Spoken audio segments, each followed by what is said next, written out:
उज्जैन शहर के पास भिंदोड़ा गांव में अनोखी परंपरा निभाई जाती है। इसके कई लोग जमीन पर लेट जाते हैं, उनके ऊपर से दर्जनों गायों को निकाला जाता है। लोगों का मानना है कि इसे करने से उनकी मनोकामना पूरी होती है और गायों के पैरों से नीचे आने के 33 करोड़ देवता का आशीर्वाद मिलता है। यह योजना हर साल दिवाली से दूसरे दिन होता है। इसमें शामिल होने वाले लोग 5 दिन तक उपवास रहते हैं और दिवाली के दिन माता के मंदिर में रात बिताते और भजन कीर्तन करते हैं। पड़वी के दिन सुबह पूजा अर्चना की जाती है, फिर ढोल बाजा के साथ गाँव की परिक्रमा की जाती है। इसके बाद गाँव के सभी गायों को एक जगह इकट्ठा किया जाता है और दूसरी तरफ जो लोग अपनी मनोकामना पूरी होने पर यह परंपरा निभाते हैं, ये जमीन पर लेट जाते हैं। मुख्यमंत्री मोहन यादव ने बांधवगढ़ टाइगर रिजर्व में हाथियों के साथ असद आपातकालीन बैठक बुलाई कि बांधवगढ़ में अब तक 10 हाथियों की मौत हो चुकी है। इस घटना पूरे देश में खलबली मच चुकी है। इतनी बड़ी घटना को लेकर CM Mohan Yadav action mode में आ गए। हाथियों की मौत के संबंध में जानकारी लेते हुए सीएम मोहन यादव ने एक अलावा अधिकारियों को दल ऊपर भेजने का आदेश दिया। इसके साथ ही उनके 24 घंटे को रिपोर्ट देने का अलर्ट भी किया है। सीएम मोहन यादव ने घटना का संपूर्ण पहलुओं को जानकारी प्राप्त करने के लिए उच्च स्थित दल भेजने के निर्देश दिए। इनमें दिग्गज अधिकारियों को और नेता शामिल है। वन राज्य मंत्री दिलीप अहिरवार और 2 वरिष्ठ अधिकारी बांधवगढ़ जाएंगे। वह राज्य मंत्री के साथ अपर मुख्य सचिव अशोक वर्मा और राज्य के वन प्रमुख सीएम में सम्मिलित होंगे। मध्य प्रदेश के मुख्यमंत्री डॉक्टर मोहन यादव के गृह जिले उज्जैन का एक वीडियो सोशल मीडिया पर तेजी से वायरल हो रहा है। इस वीडियो में करीब 5 से 7 लोग एक व्यक्ति को बेरहमी से पिटाई कर रहे हैं। पीड़ित अब जब मारपीट की वजह से बेहोश होकर जमीन पर गिर गया तो उसे डंडे बरसाए गए। इस घटना को लेकर कांग्रेस के सवाल खड़े किए गए और मोहन यादव गृह मंत्री पद इस्तीफा देने का मांग की है। एमपी में कांग्रेस ने एक एक्शन अकाउंट पर पोस्ट कर लिखा है कि मध्य प्रदेश में बीजेपी के नेताओं ने गुंडागर्दी सत्ता के संरक्षण में चरण पर रही। इस कार्रवाई नहीं होने के भाजपाई गुंडों का दुस्साहस लगातार बढ़ता जा रहा है। प्रदेश गृह मंत्री डॉक्टर मोहन यादव के गृह जिले के खारवा कला चौकी के प्रधान आरक्षण कमल वैगन के साथ मेहंदपुर के पूर्व विधायक बहादुर सिंह चौहान के साथ मध्य प्रदेश के मुख्यमंत्री डॉक्टर मोहन यादव के राज्य में 69वें स्थानीय दिवस पर एक नया टीवी विज्ञापन लॉन्च किया गया। इस विज्ञापन का राज्य पर्यटन को बढ़ा देने के लिए बनाया गया है। इसमें प्रदेश अभिनेता और मिर्जापुर के पंकज त्रिपाठी अधिकारी हैं। यह टीवी विज्ञापन मध्य प्रदेश की खूबसूरती, प्राकृतिक दृश्यों, ऐतिहासिक स्थलों, संबंध, संस्कृति को दर्शाता है। इस उद्देश्य पर्यटन को राज्य खूबसूरती के लिए परिचित करना और उन्हें मध्य प्रदेश को घूमने के लिए आकर्षित करना है।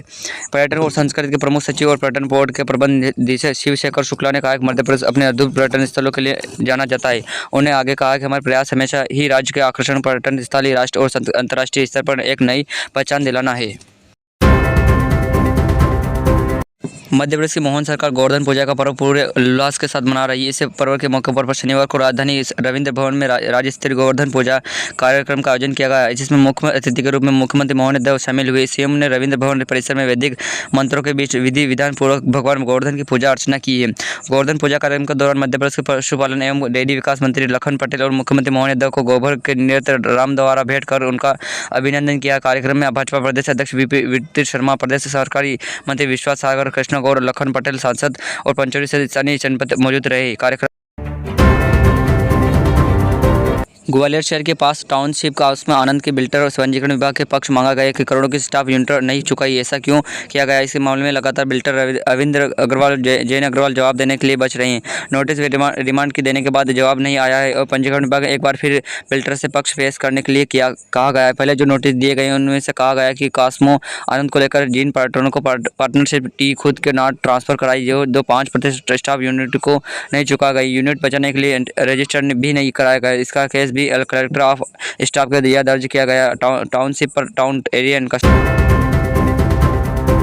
उज्जैन की ज्योतिर्लिंग महाकाल मंदिर में कार्तिक अगन मास में 4 नवंबर को भगवान महाकाल की पहली सवारी निकलेगी। अवंतिका नाथ चांदी की पालकी में सवार होकर तीर्थ पूजना के लिए मोक्षधाम शिप्रा के रामघाट पहुंचेंगे। इस बार कार्तिक अगन मास में हरिहर मिलने सहित भगवान महाकाल की 5वीं सवारी निकलेगी।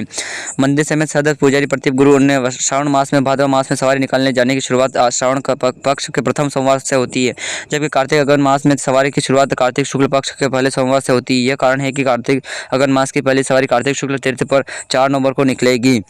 कार्तिक अगन मास में भगवान महाकाल की सवारी को मार्ग बदल जाएगा। शिप्रा तट पर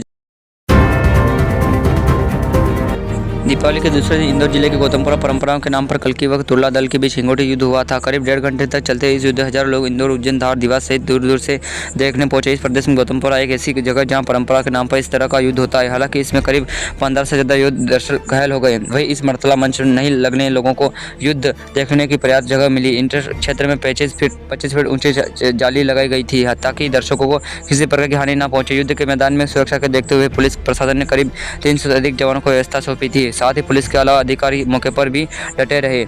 गौतमपुरा के गौतम ऋषि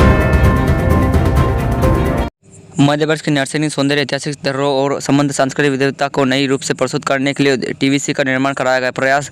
अभिनेत्री पंकज त्रिपाठी ने अपनी अदाकारी के इस जीवन का बनाया। प्रमुख सचिव पर्यटन और संस्कृति एवं प्रबंध संचालक एमपी रूल बोर्ड शिवक शेखर शुक्ला ने कहा कि मध्य प्रदेश में अपने मनोहर स्थल लिए प्रसिद्ध है। हमारा प्रयास है कि यहाँ के राज्य को आकर्षण पर्यटन स्थल और केवल देश में बल्कि अंतर्राष्ट्रीय स्तर पर भी एक नई पहचान दिलाई जाए। नवीन टीवी से मोहर लगाई अत्यंत रोचक, रंगीन और जीवंत थे। यह पर्यटन को प्रदेश की ओर से आकर्षण करने की महत्वपूर्ण भूमिका निभाई है। मोहर लिया टीवी से उज्जैन, ओरछा, ग्वालियर, खजुराहो सहित मध्य प्रदेश के अतिथि स्थान है। इंदौर मौसम बदलाव के दौर गुजर रहा है। दिन में तेज धूप और रात में हल्की ठंड हो रही है। दिवाली के बाद एफआईआर में स्तर भी नियंत्रण हो रहा है। वायु प्रदूषण कम हो रहा है और वायु गुणवत्ता में सुधार हो रहा है। आज विजयनगर में सुबह 55 एफआईआर दर्ज किया गया। यह एक दिन पहले शाम छोटी ग्वालियर क्षेत्र में यह 500 तक पहुंच गया था। आज इंदौर मौसम गर्म और शुष्क रहने की संभावना है। दिन में अधिकतम तापमान लगभग 32 डिग्री सेल्सियस पहुँच सकता है, जबकि रात में न्यूनतम तापमान 21 डिग्री तक गिर सकता है। दिन भर आसमान का साफ रहेगा और बारिश की कोई संभावना नहीं। हल्की हवा चलेगी जिनकी गति लगभग 9 किमी घंटा तक रहेगी। धूप में बाहर निकलना समय धूप के चश्मे और टोपी का उपयोग करना उचित। मध्य प्रदेश के अलीराजपुर जिले में नर्मदा नदी के तट में गांव के पिछले करीब 15 दिन में भूचल हलचल हो रही। कंपन के साथ धमाके की आवाज़ सुनाई दे रही। प्रशासन ने विपक्षक से सलाह की। विपक्षक का कहना है कि नर्मदा नदी के तट पर क्षेत्र मानसून के बाद पलटन टकराने की भूमिका हलचल होती है। प्रशासन के अनुसार अगलटा, किलोटा, कोसरिया, अंठा, सिकरटी, मनखड़ा आदि गाँव में भूकल हलचल हो रही है। सूचना में इन गाँव के लोगों को बताया कि 30 अक्टूबर को शाम 7:30 बजे तेज धमाके की आवाज़ आई थी, जिससे पहले हल्की कंपन के साथ इस तरह की आवाज़ लगातार आ रही है। भूकल हलचलों के लोगों को डर व्यक्त हो रहा है। सोडल उपायुक्त सीजी गोस्वामी ने बताया कि कुछ गांवों में भूचल हलचल होने की सूचना मिली है। जांच के लिए मौके पर टीम भेज। मध्य प्रदेश के सीहोर जिले में लसुड़े परिहार गांव में हर साल दिवाली के दूसरे दिन एक अनोखी अदालत लगती है। अदालत में इंसान नहीं बल्कि सांप के पेशी होती है। इस दौरान साल भर में जिन लोगों को सांप ने काटा हुआ अपनी कहानी बताते हैं। इस परंपरा ने पीछे मान्यता है कि नाग देवता खुद आकर बताते हैं कि उन लोगों को किस व्यक्ति को क्यों काटा। यह अनोखी परंपरा बाबा मंगलदास के मंदिर में सालों से चल रही है। लसुड़े परिहार गाँव में दिवाली के बाद लगने वाले सांपों की अदालत सांपों द्वारा काटने लोगों को उनके परिजन एक साथ मंदिर में इकट्ठा होते हैं। ये पुजारी एक विशेष अनुष्ठान करते हैं जिसमें थाली बजाकर और मंत्र पढ़ना शामिल है। ऐसा माना जाता है कि जैसे ही पुजारी मंत्र पढ़ना शुरू कर देते वैसे ही उन लोगों को असल में दिखाई नहीं देता है।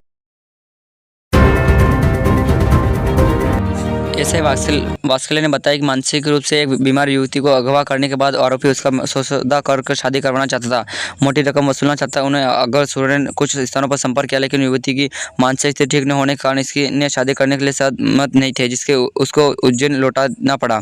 उज्जैन जिले में मानसिक रूप से बीमार एक युवती को अगवा करने बेचने की फिरार में घूम रहे 3 आरोपियों को पुलिस ने गिरफ्तार कर लिया। आरोपी ने एक महिला के शामिल है जो लिव इन रिलेशनशिप में रहती है। पुलिस ने तीनों आरोपियों को कोर्ट में पेश किया, जहां उन्होंने जेल भेज दिया गया है। जानकारी के अनुसार माधवगढ़ थाना क्षेत्र में देसाई नगर के रहने वाले आज देश भर के कई इलाकों में गोवर्धन पूजा धूमधाम से मनाई जा रही है। इसी बीच मध्य प्रदेश कांग्रेस अध्यक्ष जीतू पटवारी ने मध्य प्रदेश के मुख्यमंत्री मोहन यादव को पत्र लिखा है। उन्हें पत्र में लिखा है कि आज गोवर्धन पूजा का शुभ पावन प्रसंग और पशुपालन अपने गोवर्धन श्रृंगार कर पूजन और वंदना करते हैं, लेकिन मध्य प्रदेश में ऐसे हजारों गोवंश जिसे सड़कों पर बेसहारा घूमते हैं और छोड़ दिया जाता है। पत्र में आगे लिखना कहा गया है कि गौ के नाम पर वोट मांगना ही बीजेपी के नेताओं का गोवंश की फिक्र नहीं है। गोवर्धन पूजा के पर्व अवसर पर ये आज पब्लिक डोमेन एक वीडियो रिपोर्ट आई है। इसमें प्रमाणित रूप से बताया गया है कि आप उज्जैन में जिले में गोवंश सड़कों पर झूठ में रहती है। रोजमर्रा की चीज़ों के लिए आज भी ज़्यादातर लोग कैश का इस्तेमाल करते हैं। हालांकि अगले साल की शुरुआत के साथ मध्य प्रदेश के ये नियम बदलने जा रहा है। एमपी पुलिस ने एक नया आदेश जारी किया है कि जिसके अनुसार पेट्रोल पंप लेकर एलपीजी गैस सिलेंडर खरीदने तक पुलिस कैंटीन में नकद को लेकर पूरी तरह से बंद किया जाएगा। सूत्रों के हवाले बताया जा रहा है कि मध्य प्रदेश पुलिस ने पेट्रोल पंप के गैस रिफाइंड स्टोर, सुपरमार्केट जैसे जगहों पर नकद लेनदेन बंद करने का ऐलान किया है। नियम 1 जनवरी 2025 से पूरे प्रदेश में लागू किया जाएगा। एमपी पुलिस ने यह गप्पर और घाटों को कंट्रोल में रखने के लिए यह फैसला लिया गया है। कैश पर प्रतिबंध लगाने का आदेश भोपाल उज्जैन में सब्जियों की कीमतों में अचानक हुई बढ़ोतरी में आम जनता की जेब पर से भारी असर पड़ रहा है। खुद बाजार में हरी सब्जियों की कीमती 80 रुपये प्रति किलो शुरू होकर 120 से 140 रुपये प्रति किलो तक पहुंच गई है। टमाटर 60 से 80 रुपये तक किलो मिल रहे हैं। पिछले 2 हफ्तों में यह स्थिति बनी हुई है कि जो व्यापारी भी इस महंगाई से राहत जल्दी मिलने का आसार नहीं देखने मिल रहा है। त्योहार सीजन के चलते सब्जियों की मांग बढ़ी है। जो लोग उम्मीद कर रहे थे कि दीपावली के बाद कीमतें घटेगी, लेकिन अभी तक राहत के संकेत नहीं है। थोक बाजार में भले ही सब्जी का सस्ती है, लेकिन खुदरा बाजार में इन दुकानों का दाम वसूला जा रहा है। दिवाली का अवकाश के बाद ही जो थोक सब्जी मंडी